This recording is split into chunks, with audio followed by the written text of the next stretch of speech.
Qyteti i Vlorës dita a ditës po humbet një prej pasurive më të mëdha të tij, Pylli i Sodës, i cili po shkatërohet si rrjedhojë shumë fenomeneve, teksa këtë të njëjtën janë regjistruar të tjera pemë të llojit pish të rrëzuar si rrjedhojë e erës së fortë e cila ka prekur qytetin, duke shtuar edhe më tepër numrin e pemëve të dalë tashmë jashtë funksionit në këtë pasuri të qytetit, e cila po degradon edhe për shkak sigurisht të neglizhencës së pushtetit, i cili nuk merr masa fillimisht për të pastruar drurët të cilët gjatë ditëve po rrëzojnë edhe të tjera pemë.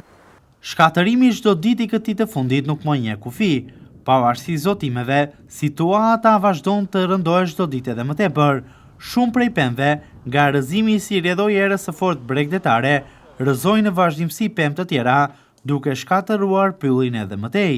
Vlen të theksohet se në Pyllin e Sodës mungojnë ndër vite nismat për largimin e pemëve të rrëzuar apo drurve që qëndrojnë aty prej vitesh.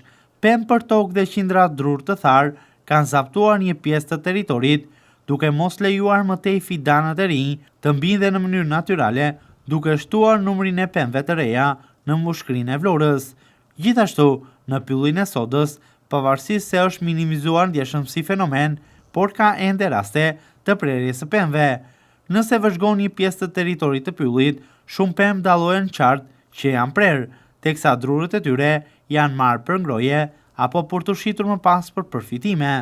Ky fenomen është minimizuar në krahasim me vite më parë, por ende vazhdon, teksa shenjat e sharave elektrike në drurët e pyllit evidentojnë lehtë. Mbetet tepër e vështirë monitorimi i një territori me hapësirë të madhe si Pylli i Sodës, por nga ana tjetër edhe vëzhgimet nga strukturat ligjzbatuese që duhet të garantonin mbrojtjen e tij janë minimale. Dëmtohen vetëm rastet flagrante që i vendosin flakën pyllit apo ata të cilët evidentohen me pamje filmike nga qytetarët që presin drurët. Vlen të theksohet gjithashtu se megjithëse një numër i konsiderueshëm i pishave rrëzohen për ditë, edhe aksionet për mbjelljen e fidanëve të rinj për gjatë gjithë vitit janë minimale. Por edhe kur këta fidan mbillen, askush nuk kujdeset që ata të mbijnë, duke u tharë brenda pak kohësh pa asnjë efekt. Ndërkohë që pylli çdo ditë edhe më tepër vazhdon të bie pre endotjes masive, ku mbeturina të shumta konstatohen që hidhen çdo ditë në të gjithë territorin e tij.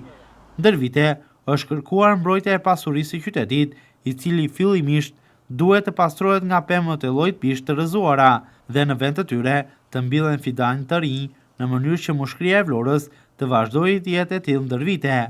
Pasi fushata sensibilizuese deri më tani apo nismat e ndërmarra, qoftë edhe për pastrimin e Pyllit të Sodës, nuk kanë dhënë asnjë efekt, duke lënë pasurinë e qytetit të Vlorës në mëshirën e fatit.